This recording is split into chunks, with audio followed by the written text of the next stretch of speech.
At Spaceport America in southern New Mexico, Virgin Galactic gets the vast majority of the headlines. The space tourism company is the anchor tenant, but to make the state's investment in the $209 million facility worthwhile, more businesses need to grow up and go up in space. Here's NMIF producer Matt Grubbs, who spoke with two groups looking beyond space tourism. Well, neither one of our guests today has the word "sir" in front of their name, but they are both equally important to the aerospace and aviation industry in New Mexico. Brian Barnett from SatWest, thanks for coming in. We appreciate it. You're welcome. Thank you. And Bill McMillan from New Mexico Aerospace Aviation Association. Thanks for coming in, the trade group. Thank you for inviting us. Thank you.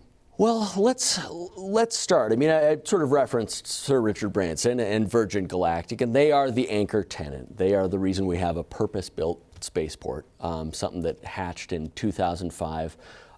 But certainly space tourism only goes part way to what we want to achieve. Brian, let's start with you. What do you envision the spaceport community looking like once Virgin Galactic gets off the ground? Well, I think a really good analogy is an airport, a commercial airport now. Certainly, one airline does not make an airport. So we'll want to see more and more companies come out to launch, as well as there will be support companies such as SatWest, who will be providing scientific payloads on board Virgin's rocket and other rockets that fly out of the spaceport and that are currently flying out of the spaceport. We've launched a couple of experiments already from the spaceport in the last 2 years. Sure. And so there will be science besides the passengers.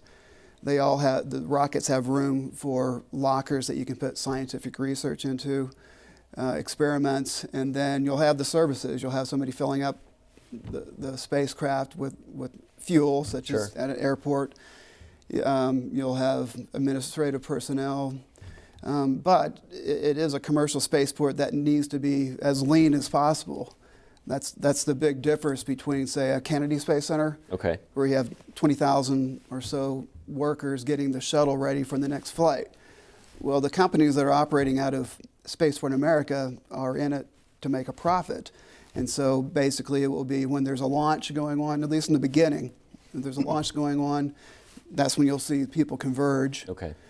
And then when there's not a launch going on, perhaps they'll be back in their Las Cruces offices, except for security personnel and that sort of thing. Okay. And Bill, I know my experience with an airport and most people's is you're a passenger and you don't see all the other stuff that goes on, the commercial flights, that are freight only, that sort of thing. Mm-hmm. Will that be a component of Spaceport America, or will most of the flights, at least initially, just be Virgin Galactic? Well, I think initially Virgin Galactic, but interestingly enough, I think it's a great question in that we believe that there will be a lot of other commercial activity.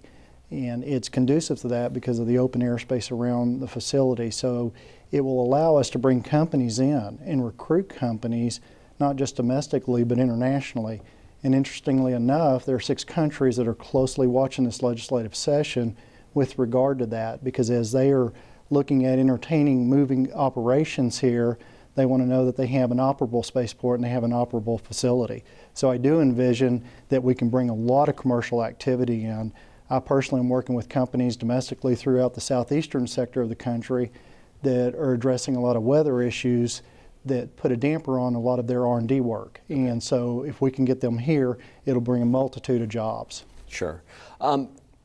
As we talk right now, the informed consent bill that's in the legislature is through the Senate, introduced in the House, and it sailed through the Senate. I mean, they actually got rid of a committee hearing to do it. That said, are either of you two worried that if this doesn't get through, that this is the end? That's a good question, and Brian and I have discussed that, and so have a lot of other business leaders and association leaders, and I believe that it could put a real damper on it. If Virgin were to leave, we have a $200+ million facility down there not being utilized in any capacity. The thing we have to recognize and I think realize is, and for example, one of the individuals who has signed up to ride the take the ride, sure, is bringing 400 folks over from Italy. Well, they're spending a week here. So to see him go up in space, they'll spend 2 days down in the Cruces area, and then they're going to spend some time in Santa Fe. So I think we need to realize the impact that it's going to have, not just for the few passengers that go up, but all the support personnel and companies that we need to support that. Sure. And I think it's a major deal, this informed consent. I'm very pleased that it's gone so well. And I think that it is important in the whole process. I mean, one thing to remember is that this spaceport, a lot of people have been working on this spaceport for a very long time. It was first conceived in the late 80s.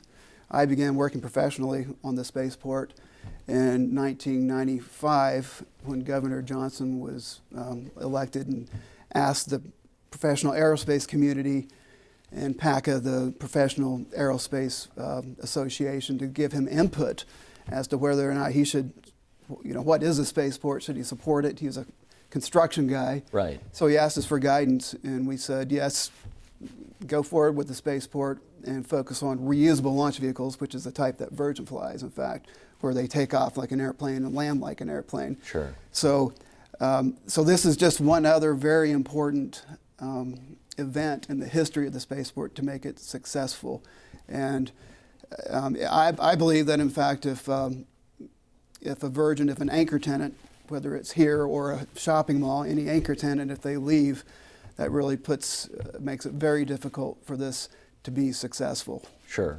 That said, you look at some of the folks who are in semi-panic mode. We do have the world's only purpose-built spaceport, which helps us out a lot. We sure could use a road, and that was something that I was surprised at. I think a lot of us in New Mexico just get used to driving on dirt roads, but if you're paying $200,000 a ticket and bringing 400 of your closest friends, you maybe would like that paved. Correct. Where are we on that? Is it a right-of-way issue, or? I'm not privy to that. Okay. I don't think it is a right-of-way issue. I believe they're still gathering funding. I do believe it's coming from a couple of different sources. I think it's in the works. It's I believe it's Doña Ana County or the city of Las Cruces plus state money, I believe. Okay. But they do have one paved road from through their consequences. Mm-hmm. But if you're coming from Las Cruces, that's where the dirt road is, and so I believe that will happen. Okay. Okay. Their mission is to make it affordable, efficient, and effective access to space. That's what the spaceport says they want to do. Mm-hmm. Are they close to doing that right now, do you think? I think it's the easiest place to launch in the world right now. We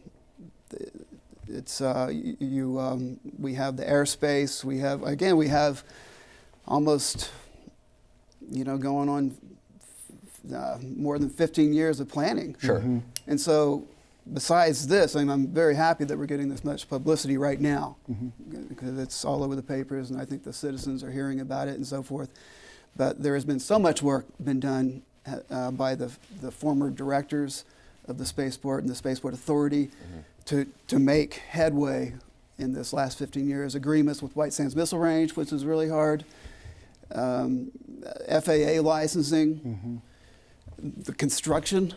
Sure. The money, the taxes that we've approved in this state.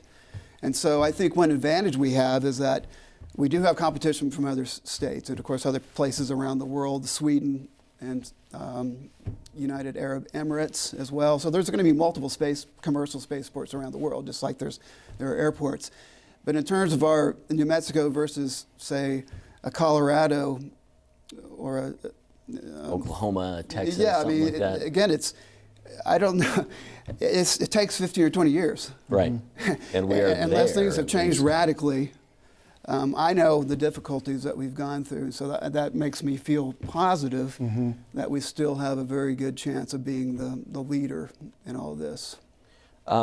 You look at those other states like Colorado, like Florida, the Texas, certainly the Mojave facility. Can you rank us compared to any of them, or are we a different facility altogether? Well, I think we're a different facility, and I think, as Brian already alluded to, I think we're and as you made the comment, we're there. And I believe that it's just a function now of, and I really appreciate the leadership in our legislature in taking an active role this legislative session.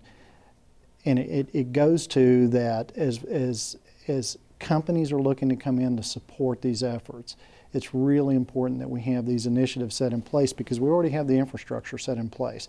Now it's just a function of fine-tuning and getting ready to go, and Virgin being ready to go as well. And I think that Mojave would be the number one right Okay. now because all the rocket companies are located out there now. And so basically my argument to legislators about this particular bill is that, look, they can stay in California where they're building and testing right now, and that's a perfectly fine place to launch from. It's not as sexy per se, but they're doing it now. They could stay there and do it. Right. Then I think, and they're very busy out there. They've attracted a lot of tenants and have airspace and everything else there too. Right. From a policy perspective, you can see the dilemma that some of these folks up in Santa Fe are in, which is that we've already spent $209 million, Correct. and more is going in every day from the folks who are paying the gross receipts tax. But they don't necessarily want to give away the farm unless they can get a feel that this is actually going to happen. Certainly you two have invested your livelihood in this. It feels real to you? It feels like this is going to happen? You know, I really do. I think that with the legislature and with everyone working in unison with one another, I believe that collectively throughout the state, various trade associations, various business economic development entities, because really it's about a lot of this is about jobs as well. And I believe that as we move forward from here and where we are today, I think we're going to look back in 12 to 15 months and find ourselves in a completely different position than where we are in a very active spaceport. We have other opportunities to utilize those facilities in the airspace for additional companies to come in, for our research and development work and testing work. And so we have some natural resources here in New Mexico that, quite frankly, a lot of other states do not have, and it really excels us and allows us to move forward. Now, as Brian alluded to, certainly in Mojave, they've been established, they've been shooting rockets there, and there's been a lot of testing going on there for a long time. But I believe as we're right here at this juncture, I think from here going forward, we look at the timeline, and now you're going to see everything accelerated at a much quicker rate as everything that it takes from the inception of this, which Brian was involved with several years ago, to moving forward to where we are today. So I think you'll see that long timeline, and then you'll see a very short timeline and see a very accelerated process. And I think that basically I tell everybody, all the legislators and journalists, to go stand on the runway.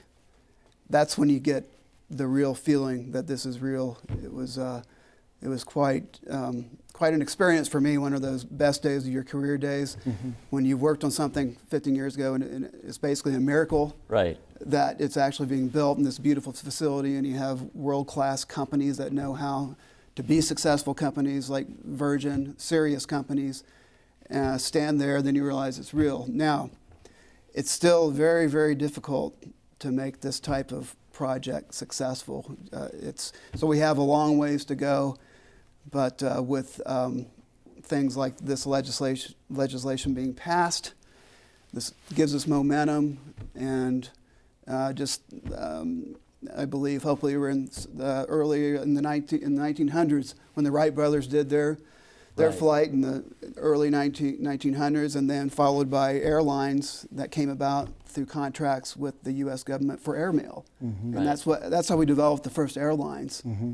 And so that's the vision that hopefully we'll be able to put into motion.